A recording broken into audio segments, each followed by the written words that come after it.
and a very warm welcome to yet another scintillating edition of the program CAC Weekly, a weekly program that keeps you abreast on the activities and the achievement of the Corporate Affairs Commission. I am Amina Jibril. Now, coming up on the program, we shall be looking at the role of beneficial ownership disclosure arrangement in the fight against illicit trades. Also, we shall look at how companies' registration portal adds more components, plus how to register a company online seamlessly. We'll be right back after this break. Do stay with us. So, since the 3rd of January 2021, we started receiving information on configuration. And as a deliberate policy and in line with the commitment made by Mr. President, this is one information that is available at no cost. If you go to our website, search the cac.gov.ng or bor.cac.gov.ng. For only companies registered from 3rd January to date, you can see the persons with significant control without having to pay them. But that is not good enough. The ideal standard based on the requirements of DHA and OGP is that the information should be available in open data format. By open data format, it allows you to access this information not on individually company basis. If you need to have the information on the totality of the companies that have actually filed information on beneficial owners, or whether it's cross-beneficial owner across different entities, then you should be able to do it. So the second phase of the system will take us what we have as open data format for beneficial ownership register. And the whole essence of doing this is to make information available freely to you, to civil society, to anti-corruption agencies, to any interested person. So that if you have reason to believe that the disclosure is a wrong disclosure, then you can escalate, you can blow the whistle, and it will form a basis for investigation by investigation agencies. Welcome back to the program. We start off today with a disclaimer from the Commission. Wickedness Association of Nigeria, Lokoja chapter. Our attention has been drawn to a certificate of registration making the rounds in the social media and claiming that the Commission registered the Wickedness Association of Nigeria, Lokoja chapter. The certificate claimed that the association was registered as a business name on the 24th of December 2022 with the registration number BN 74101. We wish to categorically state that the purported certificate of registration of Wickedness Association of Nigeria, Lokoja branch, was not and could not have been issued by the Commission for the following reasons. 1. The Commission does not register associations as business names. 2. The name and object of the association offends the provisions of Section 852, subsection 1c, in that they are undesirable, offensive, and contrary to public policy. And 3. The officer who purportedly signed the certificate had retired from the service of the Commission long before the date the certificate was purportedly issued. Accordingly, the general public is hereby informed that the purported certificate of registration of Wickedness Association of Nigeria, Lokoja branch, is false, fake, and a forgery. It is wicked and fraudulent. We also wish to advise the general public to always cross-check the registration of entities by the Commission on search.cac.gov.ng at no cost. Signed, Management. From that now, we move on to a requirement made pursuant to CAMA 2020, alias the Game Changer. Section 119 of CAMA 2020 made the disclosure of the particulars of shareholders with significant control in all companies. And Section 120 further requires a shareholder in a public company and holding, either by himself or his nominee or proxy, shares in the company, which entitles him to exercise at least 5% of the unrestricted voting rights at any general meeting of the company, and is required to disclose such holding by notifying the company within a stipulated time. For more on this requirement, which is aimed at, amongst others, enhancing transparency, prevention of asset shielding, and combating money laundering and terrorism financing, let's now join Mr. Justin Nidiabirawo, the Director Compliance, CAC, in the second part of our interview segment on the PSC. Enjoy watching.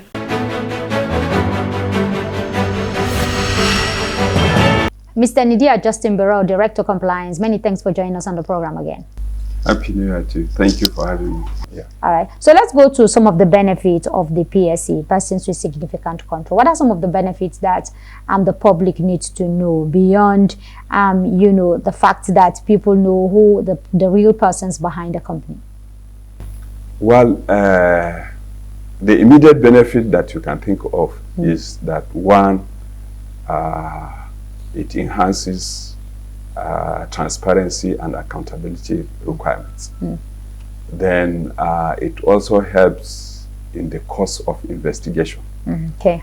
So if, for instance, law enforcement agencies want to know who are behind a company, they can easily get the beneficial owners. So one, it helps transparency and accountability requirement. Then two, it helps in the course of investigation. Then above all, it also helps a country in the fight against corruption and terrorism financing. Okay. So those are the instances where the persons with significant control information comes in handy.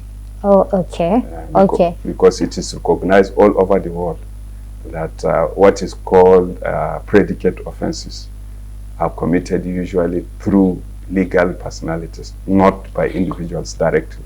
Okay, Yes, okay. yes. Okay, so in case you have somebody who will say, yes, I want to invest in your company, but I don't want to be known, I don't want to be seen. Well, what happened in such scenarios? Well, before the disclosure requirement, that one is possible by what is called blind trust. Okay, blind trust. Yeah, blind trust. Oh, okay. I'm hearing that for the first time. Yes. Blind trust. Blind trust. No, we used to hear blind love. I don't know that there is blind trust. There is a blind trust in Okay. which maybe you give money to either a trust institution or an individual and ask him to invest the money for you. And the benefits he also collects and render returns and give it back to what is called the beneficial owner. Okay. Yes, but you hardly see that real owner in any documentation. So that is what is called blind trust. Okay. So, but the idea now is to shift away from. So there is no blind trust, no room for blind trust anymore. In some other jurisdictions still have it, but almost all over the world now, people are moving away from what is called opaque corporate personality in favor of disclosure and accountability. Okay. So it's a global transparency. It's a global trend and it's a global requirement. All right. What's the relationship between the PSC and FATF? Well, like we said, the Financial Action Task Force, or what has come to be popularly called the Edmond Group, controls financial transactions in the world. And under what has come to be known as Regulation 24 and 25, legal personalities now, that is companies, and what is called legal arrangements, are required for reasons of transparency and accountability to collect beneficial ownership information.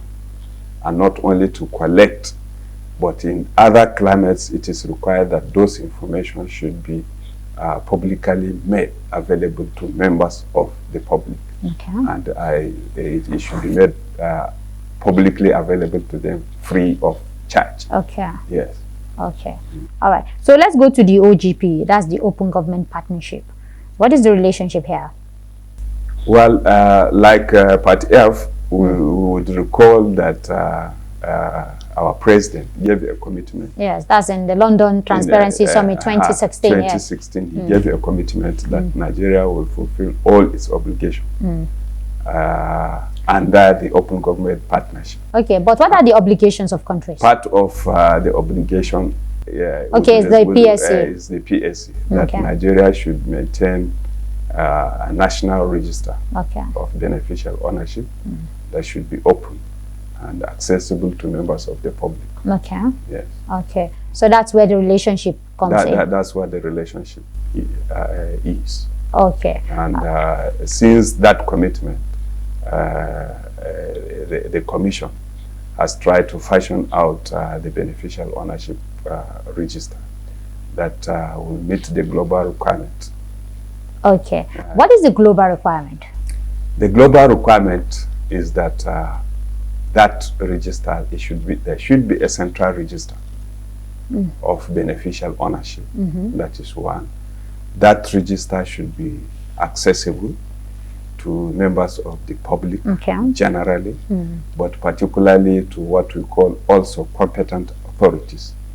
And by competent authorities, we mean either the law enforcement agencies or other regulatory agencies whose functions will require the use of beneficial ownership information. Okay. Yes. Okay. Yeah. Okay.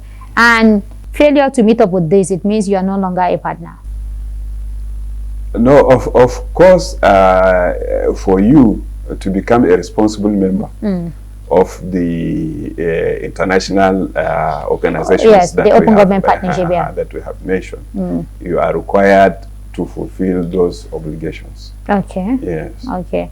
What about those members who are very slow, to meet up? They will be encouraged. Oh, they will be encouraged to come up to a speed.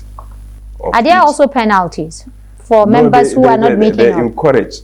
Okay, they only encourage. They encourage members to come up to speed. And what kind of incentive? Sometimes they also provide technical assistance. Okay. Yeah, for members to come up to that speed. Okay. Yeah. Okay. How simple is the register? The register of persons with yes, how simple is it? It's electronic. Okay. And people can access it on what we call BOR at cac.gov.ng. Okay. You can access any information on persons with significant control through our portal. The link is what I've said, BOR at cac.gov.ng. Yeah, okay. You can search either using company name or the RC number. Then when you also reach the relevant page, you can check by surname. Okay. When you are on the page of the beneficial ownership, you can check by surname or by first name. Okay. Yes. So it's easy, and like we say, it's free. Yes. But that's kind of like open secret, isn't it? So people now know that I have just 100,000 in a company, which I don't want people to know. Well, the law requires that the disclosure should be made. Okay. Yes. And, irrespective of what you own. Irrespective, but there are certain information. Like my house address. Your house address, your date of birth, and other sensitive information. Like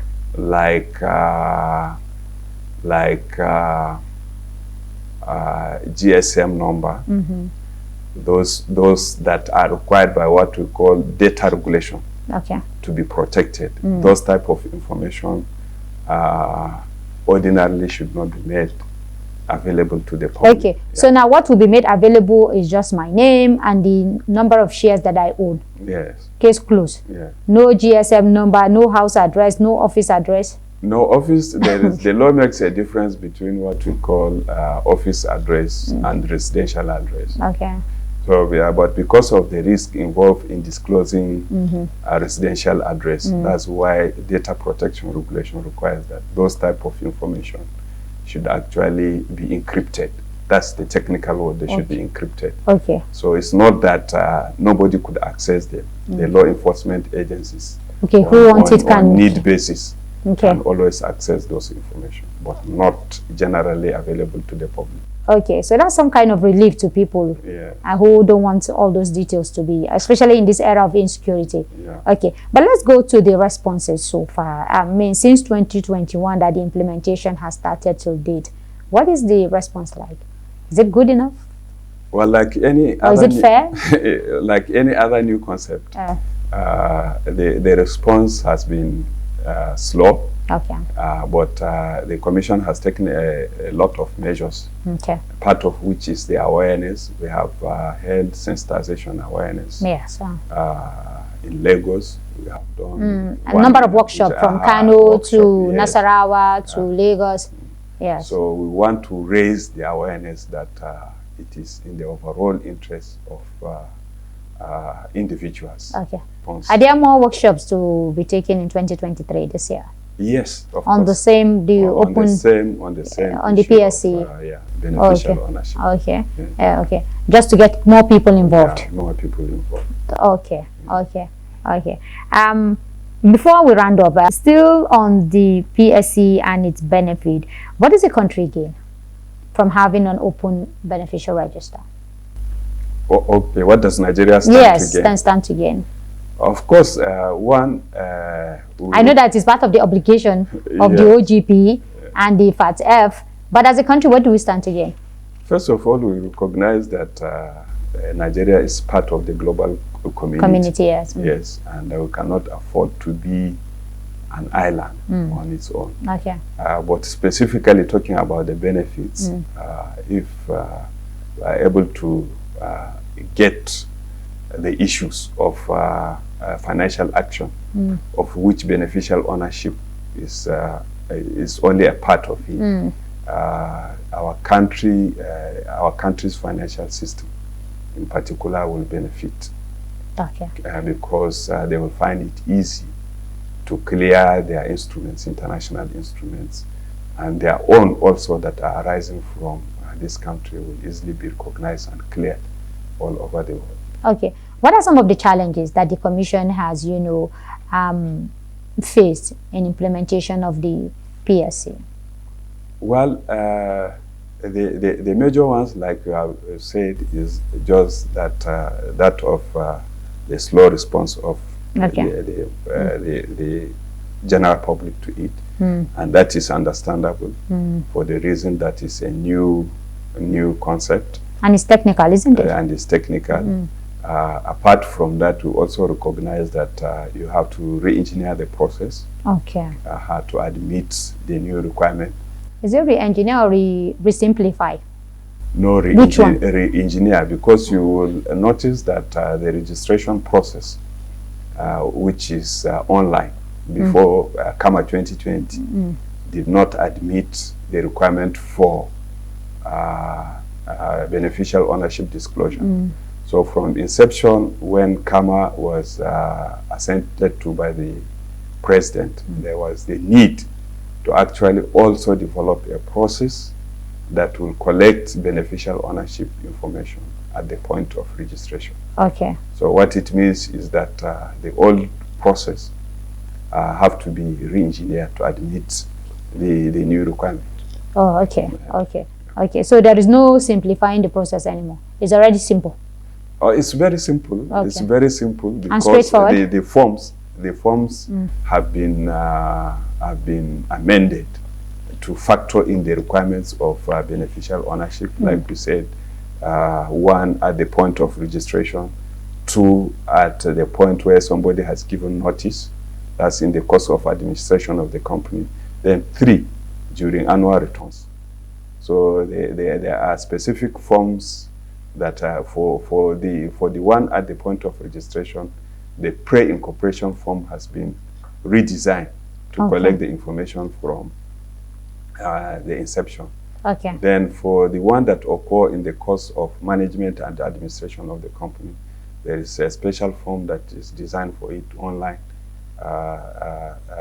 Members of the public or those that are in charge of company administration are required to fill the form and submit it online. Okay. Then at the point of annual return also there is a specific column in the annual return form to capture the information. Oh, okay. All right. Mr. Lydia Justin Burrow, thank you very much indeed for your time as always. Oh, thank you, Harvey. All right.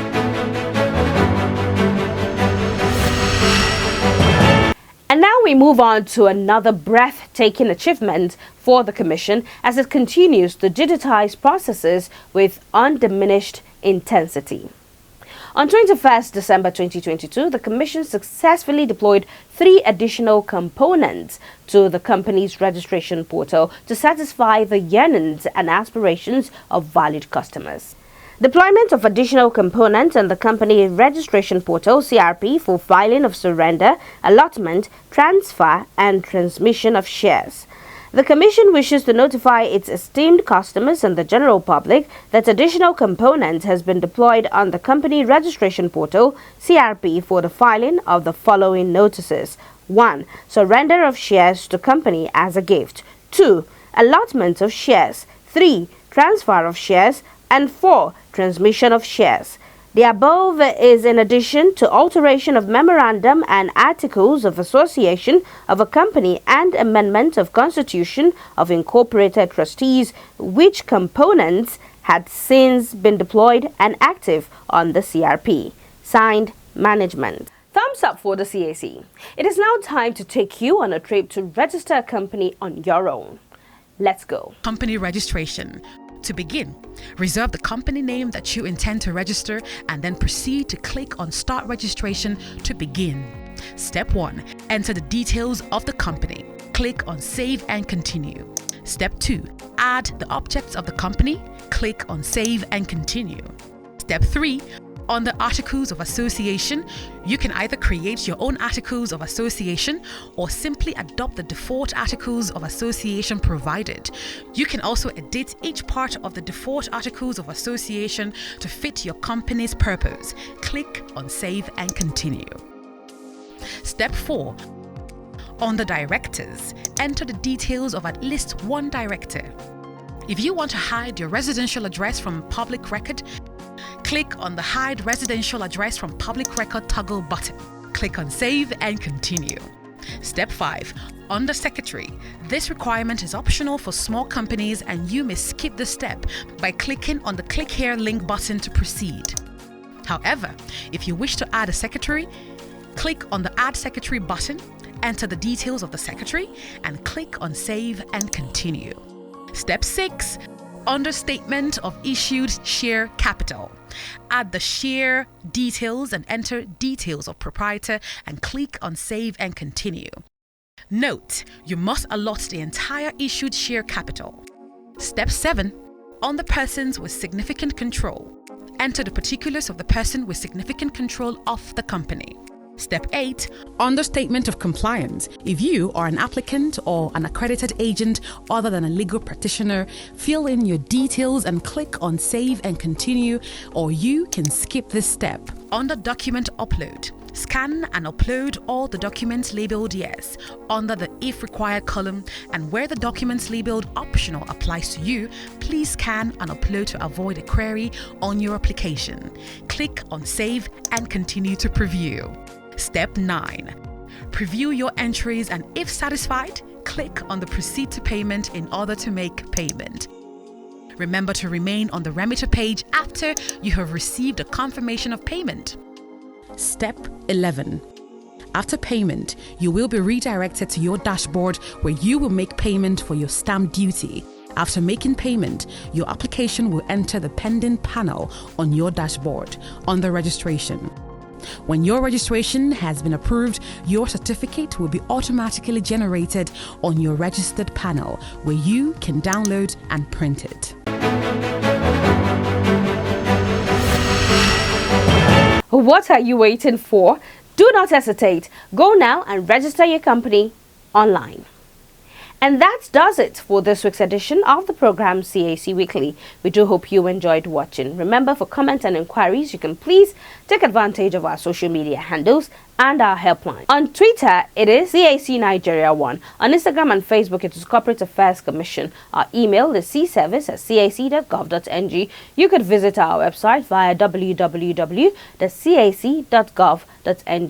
And our helplines are on the numbers 081-822-99016 or 081-822-98971, 090-874-01598 or 090-874-01599 and 090-874-01600. Do join us again next week for another interesting edition of the program, same time and same station. I am Amina Jibril, saying bye for now.